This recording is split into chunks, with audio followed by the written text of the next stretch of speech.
بسم اللہ الرحمن الرحیم۔ السلام علیکم دوستو۔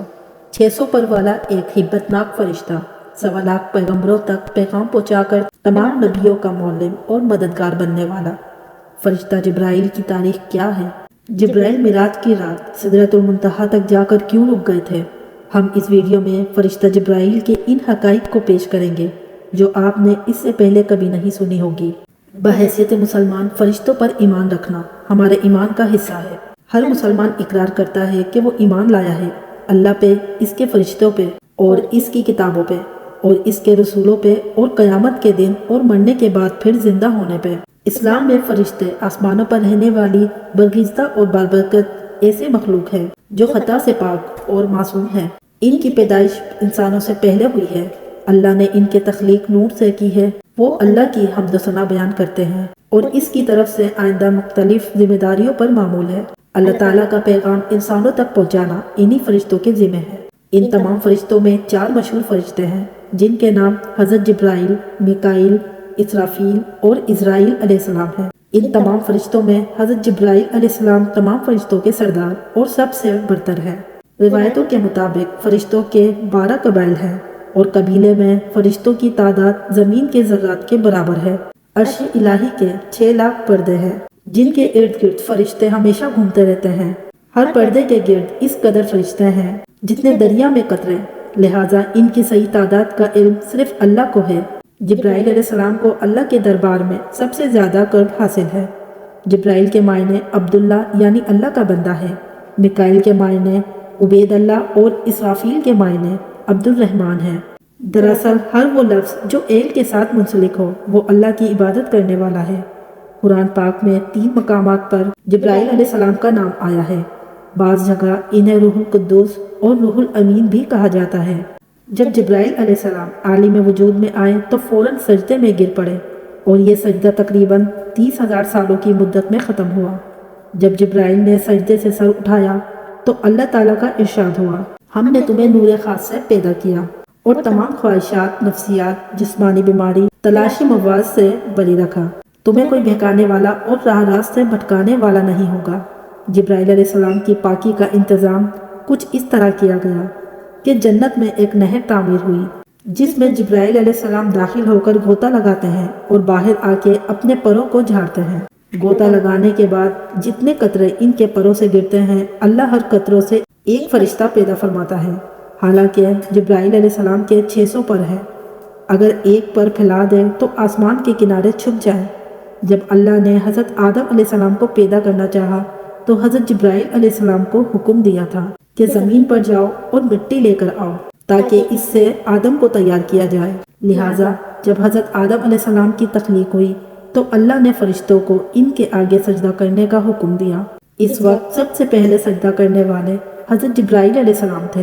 ان کے بعد حضرت میکائیل، پھر حضرت اسرافیل اور پھر حضرت عزرائیل علیہ السلام نے سجدہ کیا۔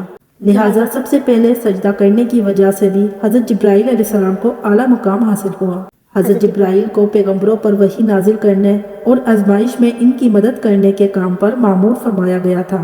حضرت جبرائیل آدم علیہ السلام پر 12 مرتبہ نازل ہوئے، حضرت ادریس علیہ السلام پر 4 مرتبہ، حضرت ابراہیم علیہ السلام پر 72 مرتبہ، حضرت موسیٰ علیہ السلام پر 400 مرتبہ، حضرت عیسیٰ علیہ السلام پر 13 مرتبہ اور آخری نبی حضرت محمد صلی اللہ علیہ وسلم پر 24,000 مرتبہ نازل ہوئے۔ تمام انبیاء کرام کے سیرت میں حضرت جبرائیل علیہ السلام کا ایک اہم کردار رہا۔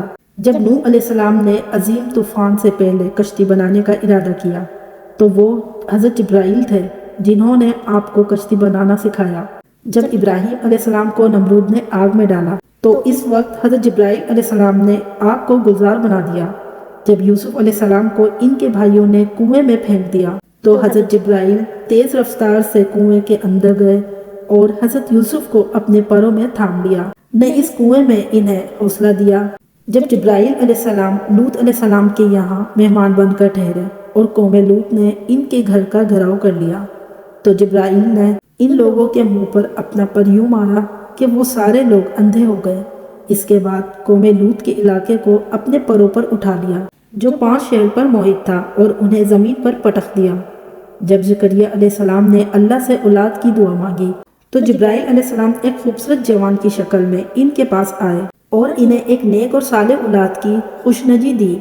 حضرت عیسیٰ علیہ السلام کی پیدائش بھی جبرائیل علیہ السلام کے کلمہ کن سے ہوئی۔ مختصر یہ کہ پیغمبروں کے واقعات میں حضرت جبرائیل علیہ السلام کا ایسا کردار ہے گویا آپ نے دنیا کی تاریخ کو بدل ڈالا۔ تمام نبیوں کے پاس حضرت جبرائیل انسانی شکل میں آتے تھے، لیکن آخری نبی حضرت محمد صلی اللہ علیہ وسلم نے حضرت جبرائیل کو ان کی اصلی حالت میں دیکھا ہے۔ جبرائیل امین اور حضور صلی اللہ علیہ وسلم کی پہلی ملاقات کا واقعہ نہایت ہی دلچسپ ہے۔ دراصل حضور کو تنہائی پسند تھی اور آپ غار حرا میں جا کر عبادت کیا کرتے تھے، لہٰذا ایک دن غار حرا میں آپ عبادت میں مشغول تھے۔ اس اثناء میں آپ صلی اللہ علیہ وسلم کے پاس ایک فرشتہ آیا اور کہا پڑھو۔ آپ نے کہا میں پڑھ نہیں سکتا۔ فرشتے نے آپ کو سختی سے دبا دیا، پھر چھوڑ دیا اور کہا پڑھو۔ حضور نے کہا میں نہیں پڑھ سکتا۔ فرشتے نے دوسری مرتبہ دبایا، پھر چھوڑ دیا اور کہا پڑھو۔ حضور نے کہا میں نہیں پڑھ سکتا۔ تیسری دفعہ اس فرشتے نے آپ کو پھر دبایا اور چھوڑ دیا اور کہا کہ اپنے اس پروردگار کا نام لے کر پڑھو جس نے انسان کو پیدا کیا۔ اس کے بعد آپ صلی اللہ علیہ وسلم گھر واپس آئے۔ آپ کا دل لرز رہا تھا۔ آپ اپنی زوجہ حضرت خدیجہ رضی اللہ کے پاس آئے اور کہا مجھے کمبل اڑا دو، لہٰذا انہوں نے آپ کو کمبل اڑا دیا۔ جب آپ کی گھبراہٹ کچھ کم ہوئی تو آپ نے حضرت خدیجہ کو سارا واقعہ بتایا۔ اس کے بعد حضرت خدیجہ آپ صلی اللہ علیہ وسلم کو اپنے چچا زاد بھائی ورقہ بن نوفل کے پاس لے گئی۔ ورقہ ان لوگوں میں سے تھے جو موحد تھے اور اہل مکہ کے شرک و بت پرستی سے بیزار ہو کر نصرانی ہو گئے تھے، اور انجیل کا البانی زبان میں عربی میں ترجمہ بھی کیا تھا۔ وہ بہت بوڑھے اور نابینا ہو چکے تھے۔ حضرت خدیجہ نے ان سے کہا کہ بھائی جان آپ اپنے بھتیجے کی بات سنیے۔ ورقہ بن نوفل نے کہا کہ بتائیے آپ نے کیا دیکھا؟ حضور نے غار حرا کا پورا واقعہ بیان فرما دیا۔ یہ سن کر ورقہ بن نوفل نے کہا یہ تو وہی فرشتہ ہے جس کو اللہ تعالیٰ نے حضرت موسیٰ کے پاس بھیجا تھا۔ پھر ورقہ بن نوفل کہنے لگے کہ کاش میں آپ کے اعلان نبوت کے زمانے میں تندرست و جوان ہوتا، کاش میں اس وقت تک زندہ رہتا جب آپ کی قوم آپ کو مکہ سے باہر نکالے گی۔ یہ سن کر حضور نے فرمایا کہ کیا مکہ والے مجھے مکہ سے نکال دیں گے؟ تو ورقہ نے کہا جی ہاں، جو شخص بھی آپ کی طرح نبوت لے کر آیا لوگ اس کے ساتھ دشمنی پر کمر بستہ ہو گئے۔ وہ فرشتہ حضرت جبرائیل علیہ السلام تھے جو ہمیشہ نبی صلی اللہ علیہ وسلم کے حامی و مددگار بنے۔ نبی کی ہجرت ہو، جنگ بدر ہو، معراج کا سفر ہو یا کوئی اور موقع، ہر مقام پر جبرائیل الامین نے نبی صلی اللہ علیہ وسلم کا ساتھ دیا۔ جبرائیل علیہ السلام اکثر ایک خوبصورت نوجوان دھیا کلبی کی شکل میں آپ کے پاس آتے تھے اور اللہ کا پیغام سناتے تھے۔ ایک مرتبہ نبی صلی اللہ علیہ وسلم نے حضرت جبرائیل سے فرمایا کہ میں چاہتا ہوں کہ تمہاری اصل صورت میں تمہیں دیکھوں۔ انہوں نے عرض کی آپ بقی گردک میں فلاں تاریخ کو مجھ سے ملاقات کریں، لہٰذا آپ اس دن وہاں تشریف لے گئے تو حضرت جبرائیل نے اپنے پروں سے ایک پر پھیلا دیا جس سے آسمان کا افق بھر گیا، یہاں تک کہ آسمان کی کوئی چیز بھی نظر نہ آتی تھی۔ ایک روایت کے مطابق ایک مرتبہ رسول صلی اللہ علیہ وسلم نے حضرت جبرائیل سے پوچھا اے جبرائیل ذرا یہ تو بتائیے کہ آپ کی عمر کتنی ہے؟ حضرت جبرائیل نے آپ کو جواب دیا یا رسول اللہ مجھے اپنی عمر کا صحیح علم تو نہیں ہے، لیکن اتنا یاد ہے کہ ساری کائنات کے پیدا ہونے سے پہلے اللہ کے ایجابات میں سے چوتھے پردے میں ایک ستارہ چمکا کرتا تھا، اور وہ ستارہ 70,000 سال کے بعد ایک مرتبہ چمکتا تھا، اور میں نے اپنی زندگی میں وہ ستارہ 72,000 مرتبہ دیکھا ہے۔